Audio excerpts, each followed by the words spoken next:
لو جی اے ایک آیت جڑی ہے نا سورۃ البقرہ کی آیت نمبر 28 آپ کے انڈیا پاکستان بنگلہ دیش کے بالخصوص اور باقی پوری امت مسلمہ کے بالعموم عقائد کو پیسیفک اوشن میں پھینک دیتی ہے.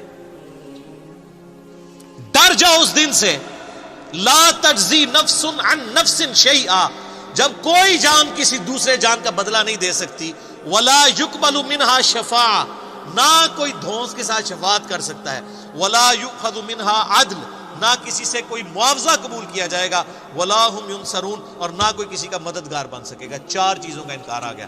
اونٹ پیر تو کتنے گئے؟ تو بےچارے آپ کو ٹھیک ہی تو کہتے ہیں، آپ کیوں نہیں مانتے کہ قرآن حدیث ڈائریکٹ نہیں پڑھنا گمراہ ہو جاؤ؟ بالکل ٹھیک کہہ رہے ہوتے ہیں.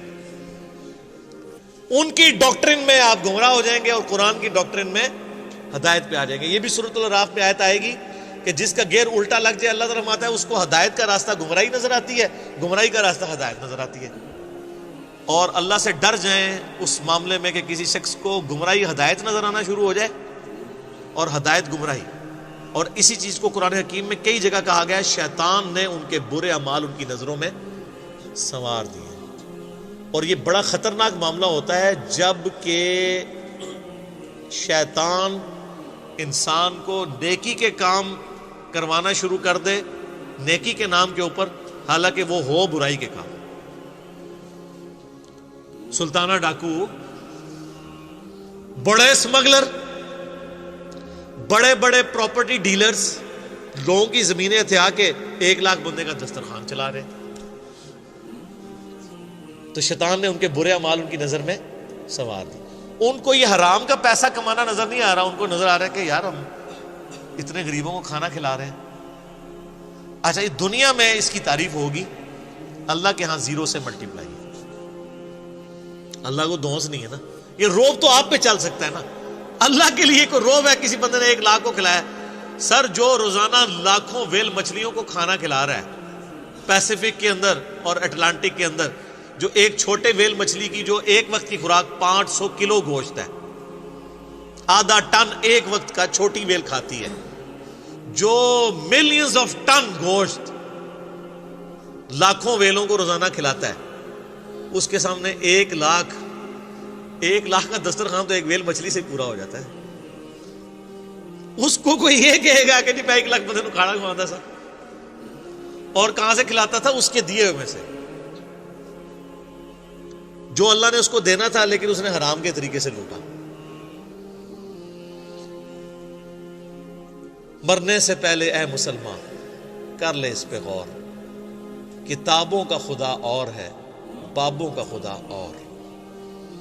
سر قرآن کی ہر آیت کے بعد جیسے ایک گول دائرہ ڈلا ہوا ہے نا، ایک چھوٹا سا سٹیرک لگا کے نا سائڈ پہ یہ شعر لکھ دیا جائے اردو کے اندر، کم از کم پنچ کرے آپ کے دماغ کو. اور میں کہتا ہوں کہ سوائے سعودیہ کے اور عرب ملکوں کے کسی ملک میں قرآن بغیر ترجمے کے چھاپنا حرام ہونا چاہیے. یہ گورنمنٹ کا کام ہے. آپ کیوں لوگوں کو طوطا بنانا چاہتے ہیں؟ اگر ہمارے آئین میں یہ شک داخل ہو جاتی، میں نے کئی دفعہ ہائی لائٹ کی ہے 73 کے، کہ پاکستان میں صرف عربی میں قرآن نہیں چھاپ سکتا. صرف عربی میں قرآن چھاپنے کا مطلب کیا ہے؟ آپ لوگوں کو یہ بتا رہے ہیں کہ صرف عربی پڑھنی ہے، یہ بتانا چاہ رہے ہیں. تو کتنا بڑا ظلم کر رہے ہیں. قرآن اس لیے نازل ہوا ہے، کہتے ہیں دنیا میں سب سے زیادہ پڑھی جانے والی کتاب قرآن ہے، لیکن اس کا جو سائملٹینیس کنٹراسٹ ہے کہ دنیا میں سب سے زیادہ بغیر سمجھ کے پڑھی جانے والی کتاب کون سی ہے؟ قرآن. یہ اتنا بڑا تماچا ہے اس امت کے منہ کے اوپر. تو قرآن انڈیا، پاکستان، بنگلہ دیش کے اندر، رشیا کے اندر، ایران کے اندر بغیر ان کی نیٹو لینگویج کے ترجمے کے چھپنا ہی نہیں چاہیے. بلکہ گورنمنٹ کا کام ہے کہ صرف عربی میں جو قرآن چھپے ہوئے یہ ریٹریو کریں مسجدوں سے، اور اس کی بجائے وہ رکھیں. کتنا خرچہ ہو جاتا ہے. سعودیہ والے دیکھیں نا، جو بندہ حج عمرے پہ جاتا ہے، حج والوں کو تو وہ ایٹ لیسٹ قرآن پاک ان کی زبان میں دیتے ہیں. چائنیز آئے ہوئے ہیں تو چائنیز کو چائنیز لینگویج میں دیں گے، ملائی لینگویج میں دیں گے ملیشینز کو، پاکستانیوں کو اردو ترجمے والا دیتے ہیں. ہماری گورنمنٹ نہیں کر سکتی. کوئی خرچہ نہیں ہے۔ ایک مسجد میں کتنے قرآن زیادہ رکھے ہوتے ہیں؟ 15-20، اس سے زیادہ نہیں ہوتے۔ 15-20 قرآن تو ایک محلے میں لوگ خود خرید کے وہاں پہ رکھ سکتے ہیں ترجمے والے۔ صرف گورنمنٹ اس کے اوپر چلان کرنا شروع کر دے کہ بغیر ترجمے والا قرآن جس کی مسجد سے ملا اور مولوی کو اندر کریں گے۔ اچھا سر، یہ اناؤنسمنٹ ہونا تو آپ دیکھیے گا سب سے زیادہ مخالفت کون کریں گے؟ کیوں؟ علماء تو ٹھیکیدار ہیں، علماء کو تو خوش ہونا چاہیے کہ لوگ، وہ تو کہتے ہیں ہم اسلام کی خدمت کے لیے بیٹھے ہیں، یہ اسلام کی خدمت ہی ہے ترجمے والا قرآن ہو۔ ان کو پیڑ کیوں ہوگی، تکلیف کیوں ہوگی؟ اڈا بند ہو جائے گا اور ان کو یہ پتہ چل جائے گا بھی قرآن میں یہ کچھ انہوں نے پڑھ لیا کہ یہ مولوی رام خوری کرتے رہے ہو، کہیں گے دیکھو ساڑھے مولوی صاحب تسی بھی تو وہی کر رہے ہو نا، سانو تو اسی ممبر تے چڑھ کے ہے کہندے ہو، اور خود آپ اپنی جان کو بلائے بیٹھے ہوئے ہیں، اور یہ پرانے کام آپ نے بھی شروع کیے ہوئے ہیں۔ تو پھر ہر گلی سے، ہر مسجد سے انجینئرز نکلیں گے، تو اس ڈر سے وہ کبھی بھی یہ نہیں ہونے دیں گے۔ لیکن ہمت نہیں ہارنی چاہیے۔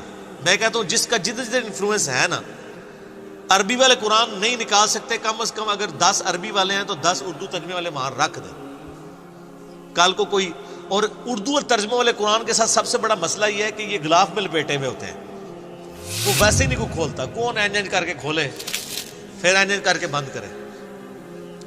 غلافوں کے، غلاف تو دشمن ہے قرآن کے، غلاف نہیں ہونے چاہیے۔ ہاں سامنے شیشہ لگاؤ، اچھی الماریاں بنی ہوئی ہوں، ڈسٹ پروف ہوں۔ قرآن کے اوپر غلاف کا کیا تک لگتا ہے؟ آپ خود مجھے بتائیں نا، 2 قرآن پڑھے ہوئے، ایک غلاف میں اور بغیر غلاف کے، آپ غلاف والے کو آڑ لگائیں گے؟ اتنا ٹائم کس کے پاس ہے یار؟